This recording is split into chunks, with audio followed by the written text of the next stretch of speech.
Subscribe कीजिए हमारे YouTube channel Islamic world को और इस बेल आइकन को दबाना ना भूलिए हर रोज नया इस्लामिक वीडियो देखने के लिए।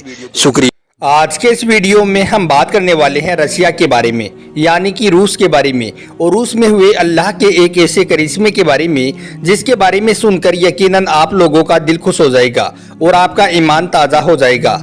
दोस्तों, जिस तरह से आज रूस यूक्रेन के बेकसूर लोगों पर जुल्म सितम कर रहा है, ठीक इसी तरह से रूस की हुकूमत ने कभी मुसलमानों पर भी बहुत ज़्यादा जुल्म सितम किए थे और रूस से मुसलमानों को मिटाने की हर संभव कोशिश की थी।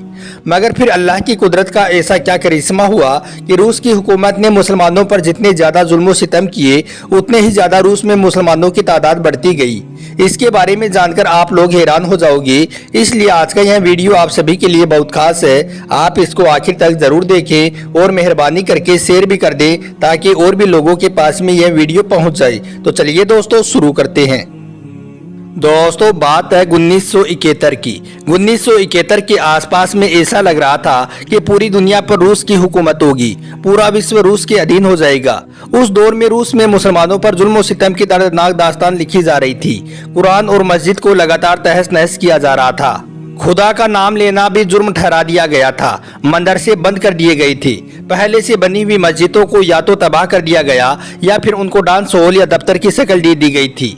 दोस्तों, 1917 ईस्वी से पहले रूस में 15,000 मस्जिदें थी, मगर उस दौर में वहां की हुकूमत इस्लाम और इस्लाम के मानने वालों को लगातार ख़त्म करने में लगी हुई थी। इसी वजह से सोवियत यूनियन के दौर में सिर्फ 94 मस्जिदें बाकी रह गई थी, यानी कि बाकी मस्जिदों को या तो शहीद कर दिया गया था या फिर मस्जिदों को डांस बार बना दिया गया था या फिर मस्जिदों पर ताला लगा दिया गया था। दोस्तों, उस वक्त में रूस में अजान की आवाज देना मानो अपनी मौत को आवाज देना था। जिस घर में कुरान पाक की अगर एक आयत का टुकड़ा भी मिल जाता तो उस घर के तमाम लोगों का कत्ल कर दिया जाता था। उस खानदान के तमाम लोगों को फांसी की सजा दे दी जाती थी। इस डर की वजह से मुसलमान कुरान पाक को अपने घर में रखने की बजाय कुरान पाक को हिफ्ज करने और छुप छुप कर कुरान सीखने पर मजबूर हो गई थी। दोस्तों, उस दौर में रूस में आलिमों का बड़े पैमाने पर कत्लो आम किया गया। औरतों की इज्जत लूटी जाती थी। लोगों को जबरदस्ती ईसाई बनाया जाने लगा था।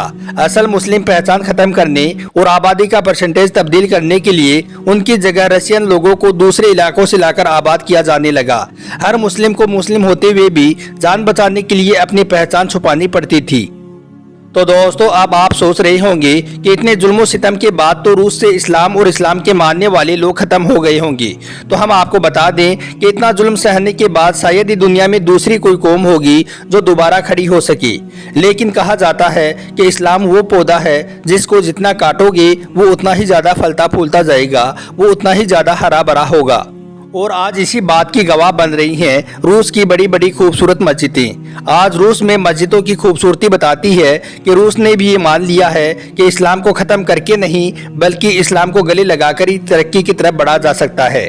दोस्तों, जो रूस कभी इस्लाम को पूरी तरह से ख़त्म करना चाहता था, वहाँ पर अल्लाह की कुदरत और करिश्मे की वजह से रूस की सरजमीन पर आज तकरीबन 8,000 मस्जिदें मौजूद हैं। रूस की राजधानी मास्को में दुनिया की 4 खूबसूरत मस्जिदें हैं। ईद के मौके पर सिर्फ मास्को की मस्जिद में ही नमाजियों की तादाद 3,20,000 से ज्यादा हो जाती है। रूस के मुफ्ती कौंसिल के अध्यक्ष रावेल एनुद्दीन कह चुके हैं कि ईद की नमाजों में शिरकत करने वालों की तादाद हर साल दर साल के मुकाबले में बढ़ रही है और आने वाले 15 सालों के बाद में रूस की आबादी का 30% हिस्सा सिर्फ मुसलमानों का होगा। सुभान अल्लाह। हम आपको बता दें कि मौजूदा समय में रूस में मुस्लिम आबादी 2 करोड़ 45 लाख तक पहुंच गई है। रूसी ख़वातीन दुनिया में ब्रिटिश ख़वातीन के बाद में सबसे ज़्यादा इस्लाम में दाखिल होने वाली जमात है।